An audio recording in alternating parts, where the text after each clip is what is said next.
An album a day is my exploration into the Korean music scene. This podcast will cover mainstream, indie, and some underground artists within the scene and provide both factual and opinionated commentary.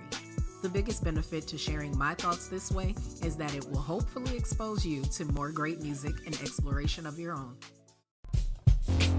You're tuned into an album a day. Show, start. This is a first. And the cool thing about it is, as the show progresses, we will experience more firsts. But this is a seriously unique one because this is the first time that we are exploring a subunit, intentionally exploring a subunit that only makes mixtapes. So there might be some listeners who happen to be stays, which are fans of Stray Kids, a JYP act. But we're not looking at the group as a whole right now. What we're doing today is just looking at their subunit, 3RACHA. You know, like 3RACHA. So it's like three spiciness. And they're a hip hop and record production trio. They are members of Stray Kids, and they also take on the role as the main songwriting team for that boy band. So the group consists of Bang Chan, which is hilarious because when you read it that way, bang and chan, it sounds like banchan, which is the side dishes in a Korean meal, but that's not his name. So for English pronunciation purposes, his name is Bang Chan. He goes by CB97 in 3RACHA. Seo Chang-bin, who goes by SPEARB, and Han Ji-sung, who goes by J.ONE. And again, like I said, all three of the members are members of Stray Kids, and they do take on the songwriting responsibility for the group. They are credited as writing and producing basically a good chunk of Stray Kids' discography right alongside other JYP producers. So it's a really, really cool way to be on the scene. And for them, they had a total of 3 mixtapes that dropped in 2017, which is also the debut year of Stray Kids. And they had a bounty of deleted tracks. And I find that interesting that they had some things that they worked on and that their fan base is fully aware of, to the point of which that it's listed on their English Wikipedia profile. So for this particular episode, we're looking at J 2017 mixtape. It had 7 tracks on it. Looks like 1, 2, 3, 4, 5, 6 of them were spearheaded by CB97. And then track number 6 was taken on by SPEARB, the actual music of it. So you have intro, TikTok, Runner's High, Don Quixote, Unsoki, Wow, and Next to You. So mixtapes, for those who are unaware, because that's something a little different. It's something a little different. A mixtape got its name from actually what the word says. It used to be a physical tape, and there would be a mix of music that was on it. Well, the days of tape decks, although literally just a week and a half ago, I was in Urban Outfitters and I saw a modern day tape recorder and tape player that looks like the ones from the 70s and 80s. So, you know, nothing is original. Everything comes back in some way. But a mixtape is just a mix of music, and it's from multiple sources, usually from multiple sources, recorded onto a physical tape.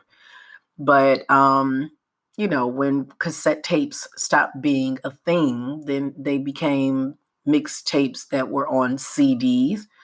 And now with us being able to create digital playlists, when iTunes existed and when it first came about, you were able to buy individual songs at a 99-cent rate when it first started. Yeah.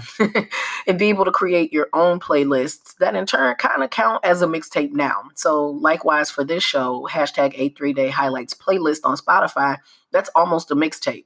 It's one hell of a mixtape because there's so many songs on it. But there's means for people to listen to it and mix it up to be able to be exposed to a lot of different sources, a lot of different artists, and a lot of different styles.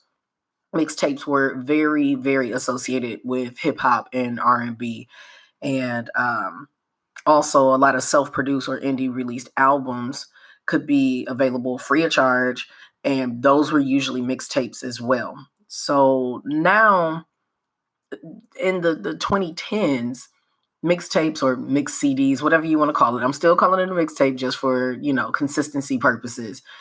A lot of them are comparable to studio albums or EPs, extended plays. We've talked about these abbreviations a lot, EPs and LPs. And these gentlemen, with this first one that they knocked out in 2017, it's one heck of a mixtape. I have two favorite tracks on here, and I tongue tied. What I'm noticing in this, just like any other mixtape for an emerging artist, like it's gonna have some sounds and things that are not necessarily appealing to everyone, but it's not always about the production quality. The quality of it, in terms of how rich and in depth the music sounds, is totally reflectant of the year it was made, 2017. So there's going to be a lot of digital production, a lot of warmth to the music, which I have a difficult time trying to explain that for you all without giving you sound examples. So I apologize, but just work with me. There is a capacity to the digital production of the music, not the lyrics, not how it's delivered, that creates a warm toned feeling. And that's something that is associated with current music. It's much easier to sense that in music that has been made in the past handful of years than it is to go back 10 or 20. You might have a little bit more difficulty finding it. Not to say it doesn't exist, but it doesn't physically feel the same. Now, in terms of writing and whatnot, with this being a mixtape, it's a time to finesse. It's a time to flex your artistry, to be able to rap and do whatever it is that you're going to do and show out. And you can see that these are young artists from this mixtape. It doesn't take away from how good it is or how bad it is, if that's the opinion you have, but just for intents and purposes of giving you something to grasp a hold of, you are listening to people who were pre-debut, who are growing in their production style, who are growing in they're growing in their songwriting style. And you can hear that between these three mixtapes. But we're only looking at the first one today. So J 2017 mixtape. Two standout tracks on here for me are Don Quixote. Don Quixote legitimately feels like an old school, late 80s, early 90s, more particularly early 90s, because these gentlemen, I'm certain, were born in the 2000s or the very late 90s. So there's going to be an affinity, an emotional appeal to that type of sound. But Don Quixote is a standout on this track. And then Next to You, which they give you a solid R&B bop unexpectedly. Unsuk E, track number 5, is a considerable mention, but definitely those two are some of my favorites. And the thing that I like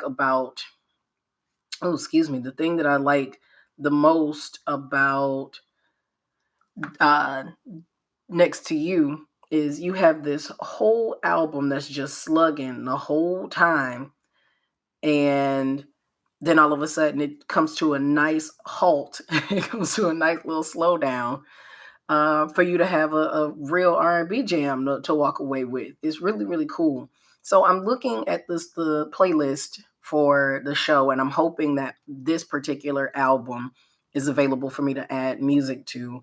I definitely know that the song Wow is available, but like I really want y'all to hear Don Quixote, and I really want y'all to hear Next to You.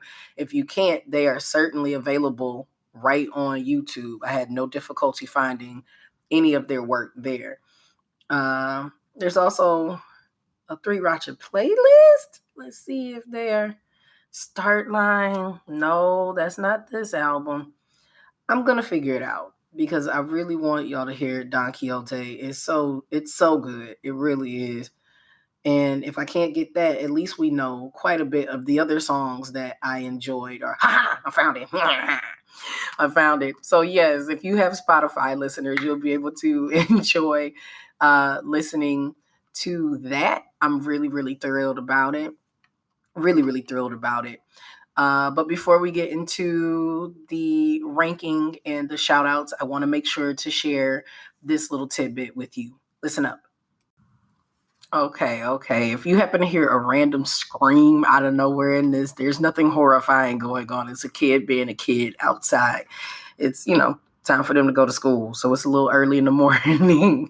You all know I record this either early in the morning or late in the evening. So let me give you one more clarifying bit about the song Next to You, because I don't want you to run off to the Spotify playlist and think you're about to get your body roll on to an R&B jam. They're not singing. They are rapping. This is a mixtape. They're showing off their rapping dexterity, their rapping capacity. But the way that the song is produced, it could easily have R&B harmonies over it. It fits, but I don't want you to have the wrong understanding. So now that I have cleared up that little magic right there, I guess we should just go into the ranking. K-pop fans, wow, this is just weird to rank a mixtape. But we're going to do it in the future when we get to soloists as well. So this just happens to be the first time. K-pop fans on a scale of 1 to 5, with 5 being essential listening and 1 not worth mentioning. The A3-day rating on this is a 4. It's not quite a 5 because this was their first foray into this. I'm having a hard time speaking. Foray. Foray. It's their first time going into this path on a scale that allows them the technological advances and capacity to be able to pull off an album. But for it to be their first one, just pretty good.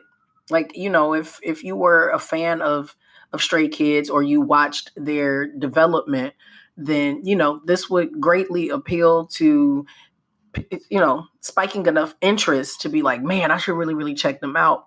So this whole little juncture was formed in late 2016. And then they uploaded their first mixtape onto SoundCloud. So they really were about doing this on their own. It was uploaded January 18th, 2017. And it immediately got all the acclaim from people who were like, wow, these kids can really write and produce their own music on a professional level. That's really, really cool. And it helped their group. You can't deny that being able to have a solid rap line helps these idol groups, and these young men really bring it to the table. So shout out to all of my magical folks, the full support of Megwala's, the most amazing fan base a little entertainer like myself could ever have. Special shout out to my Patreon patrons, the student body and the scholars. You all keep my vision of becoming your favorite Korean music historian, exploring all the industry from A to Z a real thing. If you're interested in supporting the growth of this podcast and supporting content, please visit patreon.com/multifacetedACG. And for as little as $1 a month, you can help me finally get the little eggshell things you ever seen on YouTube when you're watching like other podcasts or you're watching podcasts on other platforms and they have that lovely little black thing on their wall that looks like little eggs or little heels. That helps drown out sound. I really would benefit from those. So you don't hear screaming and you don't hear other things while I'm recording. But you're rolling with me and I appreciate it. It's been an interesting road getting to where we are podcasting this from different sides of the globe and all that jazz. I believe this is a milestone episode as well. I'm getting ready to double check. This is episode 49. Like, are you kidding me? So tomorrow, as we get into the second mixtape by 3RACHA, we are observing the 50th episode already of an album a day. And that's insane that we've made it this far. Thank you for your support. I'll catch you all in the next episode. Bye, y'all. Want to hear music from the artists reviewed on this podcast? Then you have to check out the hashtag A3Day Highlights playlist on Spotify. You can enjoy songs mentioned from select episodes, as well as experience music from new and favorite artists. Start listening with a free Spotify account today.